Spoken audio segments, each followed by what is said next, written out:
Global air travel is expected to double by 2050, and this poses a challenge to the aviation sector, which has committed to flying net zero emissions by the same year. A recent report released by the CSIRO has found that using sustainable aviation fuel could present a $19 billion opportunity to Australia by 2050. Joining me now is Catherine Clennett from New Zealand green hydrogen producer Hiringa Energy. Cathy, thanks for your time. Can you just explain the opportunity here for the aviation sector to use sustainable fuel? Sure. Thanks, Ed. I appreciate you having me on today. There's a huge opportunity for green hydrogen in the aviation sector. We've formed a consortium with Air New Zealand to help develop that sector and that opportunity for New Zealand, and looking forward to also working in Australia to solve this problem. So in terms of the opportunity, we see green hydrogen being used for the production of SAF. So it's one of the key molecules or building blocks for SAF production. And it's also able to be used directly in aircraft. So we're working with Air New Zealand and Airbus. So Airbus has a team of over 100 engineers working in Toulouse on this problem. They're developing aircraft that will replace jet aircraft, eventually up to 1,000 to 2,000 nautical miles. So that's flight between the major cities in New Zealand and Australia, and also ultimately between Australia and New Zealand as well. Yeah, I was going to ask, can planes be retrofitted to run on green hydrogen, or do we need to build entirely new aircraft? Both, actually. So for some of the turboprop aircraft, they may be retrofitted.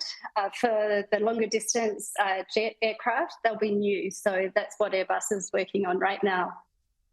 And look, when you think of SAF or sustainable aviation fuel, I think of things like agricultural waste or cooking oil. Where does green hydrogen actually fit into the mix here? So yes, biofuels can be produced obviously from biomass. Often they need to be hydrogenated and treated again, so that you need obviously hydrogen for that. So it's also a key ingredient across the whole spectrum of renewable fuels for aviation. But where we see a real sweet spot for hydrogen, for pure hydrogen, is actually in the use of liquid hydrogen. So that's cooled down to minus 254 degrees. And that can power directly a fuel cell that's driving an electric motor, for example, in a turboprop, or used directly in the aircraft that Airbus is developing. And just talk to us a bit about Hiringa Energy. I know you're obviously a New Zealand company, but you do have some interests here in Australia as well. But how much green hydrogen do you produce at the moment? So in Australia, we have a key project we call the Giga Project. It's the Good Earth Cotton project. It's a partnership with Sundown Pastoral. It's a large cotton farm in Moree in New South Wales. And that project is using solar to produce hydrogen from water. So through a process called electrolysis, we split water. Then the hydrogen can be used for transport applications, but also in that project's case for fertiliser. So for the farmer, it means that they can decarbonise their operations. So they're producing a low carbon, high quality product for export markets overseas. We're also building a refuelling network, so we've done all the feasibility studies around establishing a similar network to what we have here in New Zealand, in Australia, focusing on the east coast of Australia. And that ties really nicely with the regional projects that we're doing. And ultimately, in the future, the production of hydrogen for regional air travel. So a lot of the regional aircraft in Australia are actually turboprops as well. So they lend themselves to the use of green hydrogen.